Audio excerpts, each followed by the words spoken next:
Back in 2017, I think the brand was in a bit of a crossroads, really. We described Cadbury as being a national treasure that was in decline. There'd been a takeover by an American corporation that hadn't gone down particularly well in the eyes of the public. We saw that people just didn't feel as, close to Cadbury as they once had. We put the emphasis on generosity and getting back to what we saw as a generous spirit at the heart of Cadbury. This is the story of how a beloved British brand found itself again and its place in British culture again after years of decline.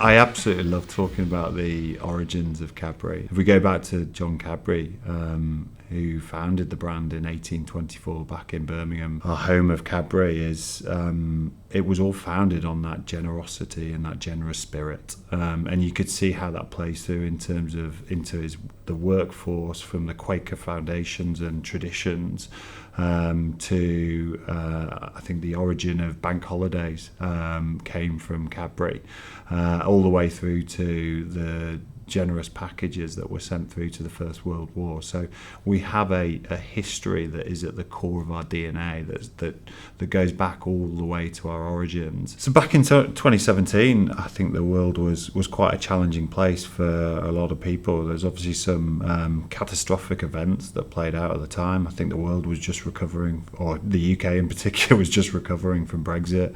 I think also when you look at mainstream culture as well, people becoming self-obsessed and very insular. If you look at a lot of the advertising that we'd done in the past, I think we'd reverted back to the category norms. We'd become almost a little bit generic within the wider reference of the category. We'd really sort of lost that distinctiveness that made Cadbury Cadbury. As a brand, we were really struggling. We described Cadbury as being a national treasure that was in decline.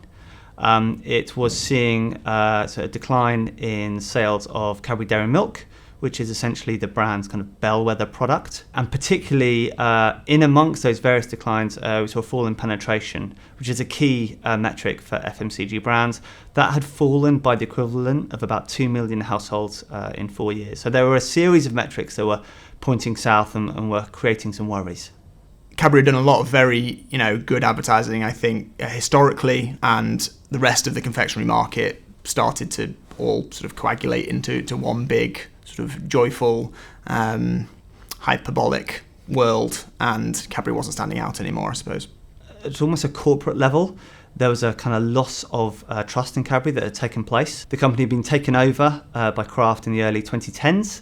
Since then, there had been a slew of newspaper articles critiquing the company, some of which were for reasons that were justified, some of which were kind of pretty much unsubstantiated. There were rumours about the fact that the dairy milk recipe had changed when in fact it hadn't, but the very fact that story was being picked up made it feel like this is a brand that is facing an uphill battle. In the court of public opinion, it was having a tough time. One of the kind of important factors that we observed and where we've really seen great results has been around focusing on the core product, which is Cadbury Dairy Milk. Since it launched in 1905, it's been, a kind of core part of the repertory, one of the best loved products. But rather than focusing on what made that product so loved, the advertising had focused so much on innovation, novelty, what Cadbury Dairy Milk was paired with, rather than on the kind of core product itself. We also had a very specific revenue target, which was to increase value sales by 9% within 5 years. From a marketing perspective, we set out to rebuild love for Cadbury. We were really struggling to get out of the shadow of Gorilla back in, and if you think that was 10 years before, so in 2007, this iconic moment that just transcended the category, transcended sort of advertising in many ways.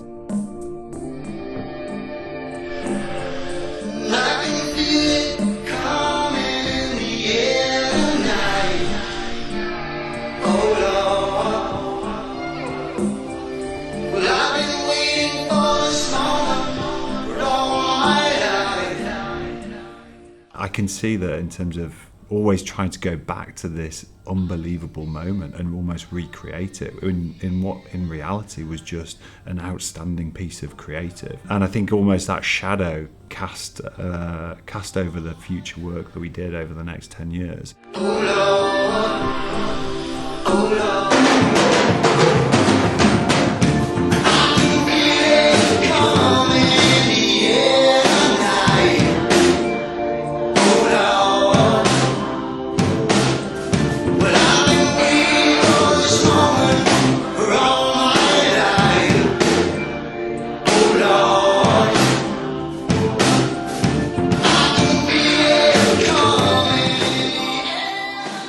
Part of the campaign has been to come back to the glass and a half of milk, which has, featured in Cadbury advertising for, the best part of a century.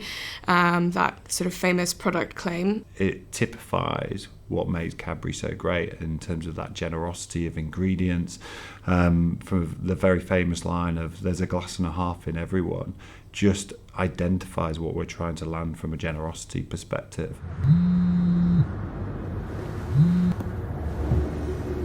Right, Ralph. It's me. Oh, hey, son. I thought it was your mum. How was your first day? Fine. Good. Come on, Dad. Everyone was just, I don't know, younger. Yeah, but that means you've got experience in that. Yeah, maybe.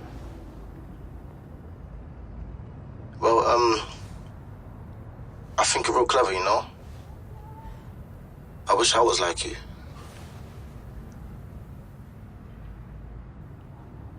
Anyway, I got you something in the glove box.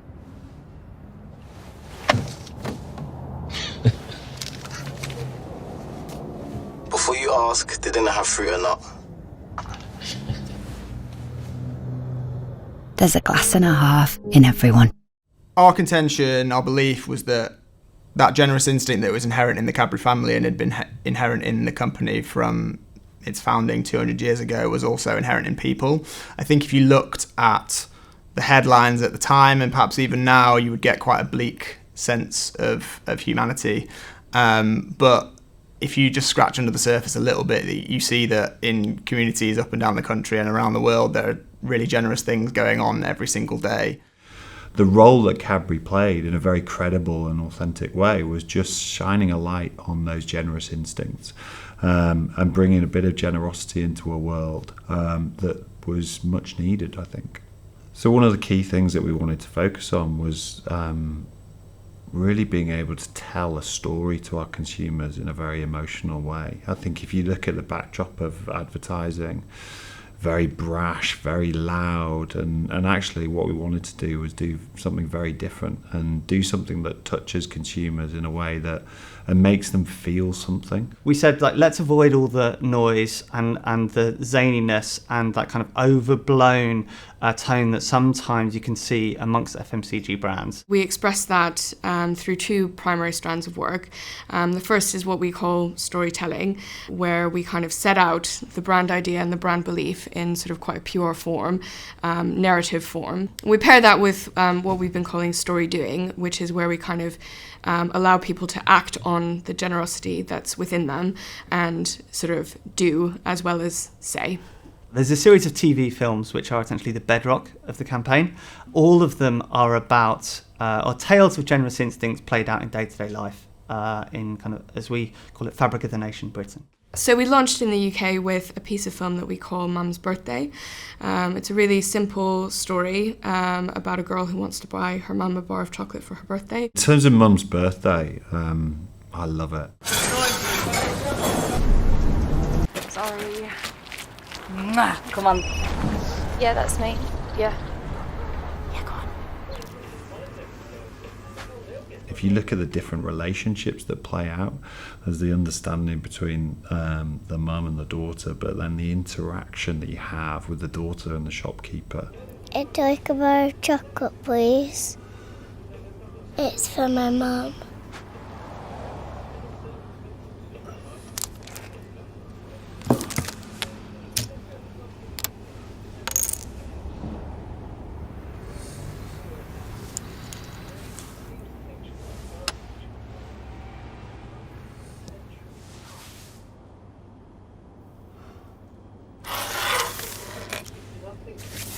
your change. Happy birthday, Mum. That final moment where a shopkeeper hands back to the little girl, I think just in terms of what we're trying to land around that generous spirit in humanity, no matter where you look, actually there's pockets of it everywhere, and I see that straight away. And equally, I take it back to my own daughter and things like that, and it just, I talk about that emotional connection. And I think Mum's birthday was then the pioneer into other creative executions like Fence as well.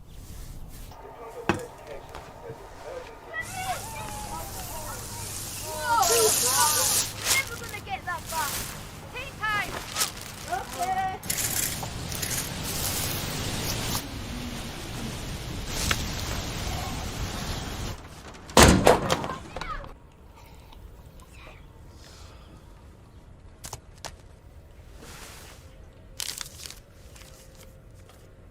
You'd have to throw that one back, Mr. Thompson. People in advertising agencies are members of the public too. And I think we all have had this sense of just the noise, the clutter, the cacophony of things that can go on in that space, and actually how refreshing it is to just strip all of that out. The world we've created isn't an absence of sound, it's an absence of noise. And actually, if you watch the ads, the sound of the world is all around you, whether it's the TV that's on in the background in the corner shop, or the phone ringing on the bus, or the sound of kids playing in the background in Fence, or even the kettle boiling.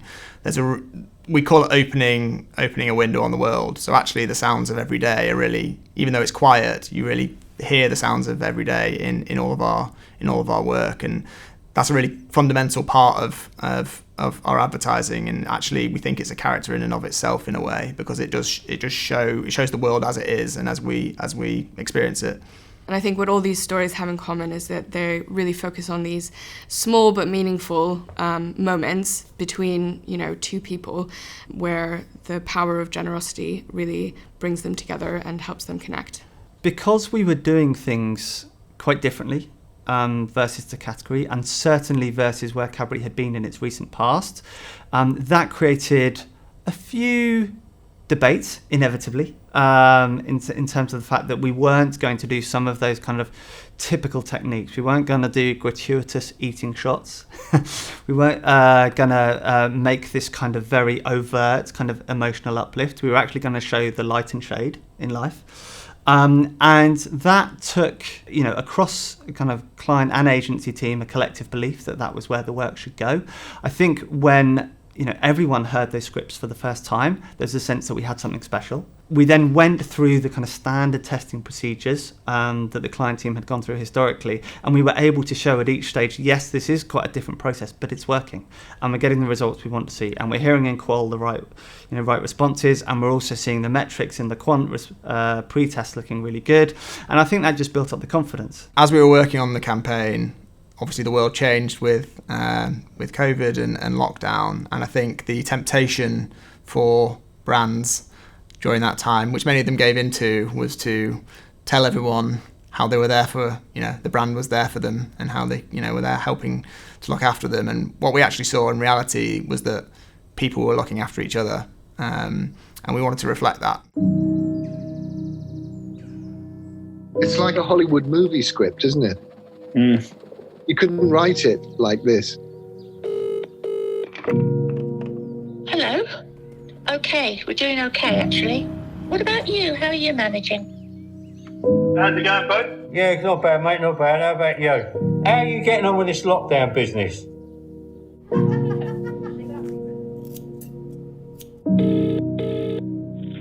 Hello? Hi, Grandad. Oh, hello, Tom. How are you? A girl down at one of the houses along my road here. She's just moved in from New Zealand. She even offered to help me. She didn't know me, but she knows me now. It wasn't about Cadbury at that point. It was about the little acts of generosity and kindness that were going on up and down the country. And when this is over, attempts to show what that was like for many people.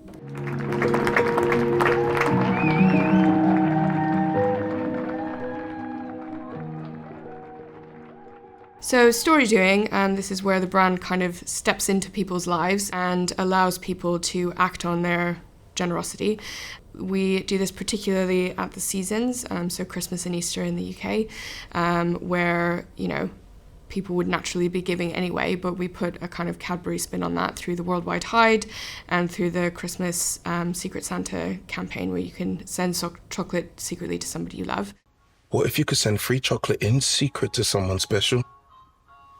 Maybe that friend who always makes you laugh. Or just someone that needs a little lift. With Cadbury Secret Santa, you can send free chocolate secretly from a poster, like this one.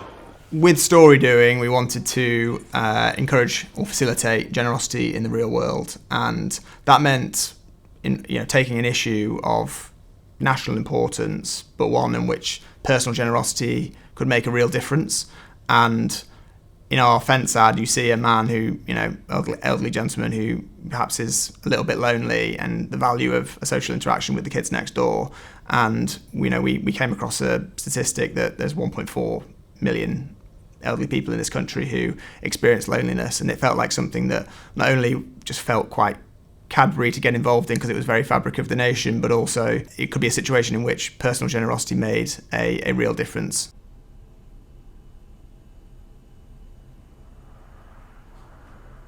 I am alone, and it's not really very, very nice feeling.